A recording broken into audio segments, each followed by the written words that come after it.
Oi, queridos do sétimo ano, tudo bom? Bom, a gente vai dar início à nossa aula e essa semana vai ser basicamente para tirar dúvidas, para resolução de questões, as atividades que foram passadas a vocês. Essa é a semana que a gente vai estar discutindo, debatendo, principalmente daqueles links que eu enviei para vocês do Google Formulários. Bom, através daqueles links, o interessante é que eu posso perceber as áreas que vocês estão mais acertando, estão mais errando, onde estão tendo mais dificuldade. Eu vou colocar aqui tanto questões que eu vi que teve um bom acerto para a gente estar relembrando, para a gente estar discutindo, como questões onde eu percebi uma maior dificuldade. Bora lá? Bom, primeira questão que eu trouxe para vocês. Trazer uma pergunta, só lembrando que essas são referentes ao capítulo 4 e ao capítulo 5, que fala tanto a respeito da industrialização e urbanização, como das regiões do Brasil. A gente fala das regiões geoeconômicas, regionalização, enfim. Bora lá. Bom, a primeira questão que eu trago para vocês, que eu pedi para vocês fazerem, é, por exemplo, sobre o que levou o desenvolvimento da atividade industrial no Brasil, cite os principais fatores internos e externos. Bom, a gente sabe que depois, principalmente da questão do café aqui no Brasil, houve um grande desenvolvimento e capital que motivou a industrialização, com isso, paralelamente à urbanização dessas grandes cidades.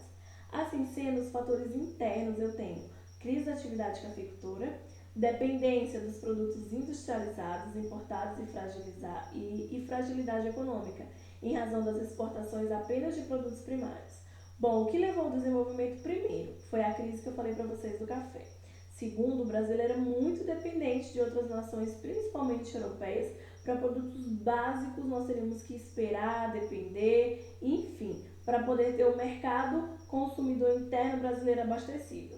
Já no fator externo, a gente vê, por exemplo, que foi a Primeira Guerra Mundial e a crise de abastecimento de produtos industriais no Brasil gerada por ela, com a crise de 29, que levou à redução da compra do café, e a Segunda Guerra Mundial, que abriu o mercado na Europa para a compra de produtos industrializados de outros países. Bom, todos esses fatores externos, mundiais, Primeira Guerra, Segunda Guerra Mundial, a crise da quebra da Bolsa de Nova York em 29, tudo isso levou o Brasil a acordar industrialmente e começar a produzir os seus próprios produtos. O professor, ele ia ficar completamente dependente? Não, mas também não ia mais depender tanto do mercado externo.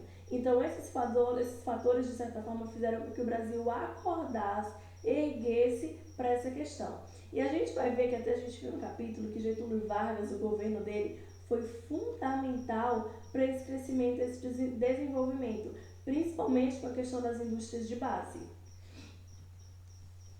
Bom, a questão 2 fala assim: qual a relação entre distribuição de indústrias e o processo de urbanização no Brasil? Bom, as regiões de maior industrialização são também as mais urbanizadas. A indústria atrai a população urbana em detrimento da rural. Gente, uma coisa com certeza leva a outra. São bem proporcionais. Por exemplo, se eu tenho grandes indústrias chegando numa cidade, claro que isso vai atrair a população rural a migrar para o campo, a população de outras regiões a migrar para essa cidade, em busca de quê? Melhores condições de vida, emprego. E com isso vai gerar uma aglomeração de pessoas nesses centros urbanos. Por exemplo, vou colocar até a imagem de grandes indústrias, claro que vai haver um grande investimento, porque é capital, são pessoas trabalhando, são pessoas agora recebendo um salário e injetando esse mesmo na economia. Bom, a terceira questão que eu trouxe aqui para nós, gente, lembrando que não necessariamente está na ordem lá das atividades que eu mandei, tá bom? A terceira questão fala basicamente de conurbação. O que, que seria conurbação? Eu lembro que na videoaula eu dei até um exemplo. Por exemplo, aqui, por exemplo, quando a gente sai de Cristino Castro e vem para Bom Jesus, claramente dá para identificar, não precisa de uma placa para isso, quando que acabou o perímetro urbano de Cristino Castro e quando que entrou no perímetro urbano de Bom Jesus. Por quê? Porque existe uma enorme área que não é utilizada. Se a gente olhar na BR, onde tem a BR, de um lado e do outro não tem empresa, não tem fábrica, não tem casas. E as que tem, elas são bem distantes uma da outra. ou seja, eu consigo distinguir claramente uma cidade da outra. Mas quando eu falo de conurbação, vai falar principalmente dessa expansão horizontal. A cidade cresce de tal maneira que eu não consigo mais diferenciar uma da outra. Por exemplo, aqui tem um exemplo dessa cidade de Paysandu, Maringá e Sarandi. Ou seja, elas cresceram de tal maneira que eu não tenho como definir onde uma inicia e aonde finaliza. Basicamente, o limite não tem como a gente ter essa noção. E aí, qual a alternativa correta? Bora analisar. É a expansão vertical? Não. Deixei bem claro que é a expansão horizontal, não está relacionada ao crescimento de prédios, não. Mas a questão da população aumentar, a cidade crescer. B, o encontro de duas ou mais cidades formando grandes aglomerados urbanos intermunicipais.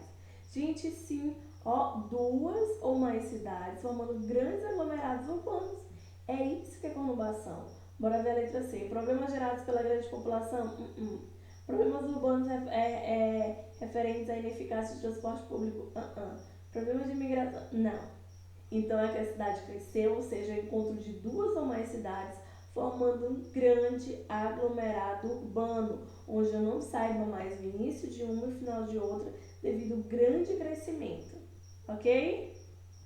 Bom, a quarta questão que eu trouxe para vocês. Como a industrialização brasileira ela foi influenciada pela crise da cafeicultura nacional e pelas guerras mundiais entre as décadas de 30 e 50? Bom, a questão está me perguntando o que foi que essas guerras refletiram aqui no Brasil. Bom, a resposta é que durante o conflito os países envolvidos priorizaram a produção de armas e artigos bélicos, ou seja, armamentos para a guerra, em detrimento de outros produtos industrializados. Passou então a faltar produtos no Brasil. Com a Segunda Guerra Mundial, a industrialização teve um novo impulso, pois os países envolvidos no conflito estavam com suas indústrias arrasadas e precisavam importar produtos de outros países, entre eles o Brasil. É basicamente o que a gente falou ali na primeira questão dos fatores externos. Bom, essas guerras, querendo ou não, elas serviram para acordar e tirar o Brasil do comodismo, porque até então o Brasil ele só comprava produtos de fora.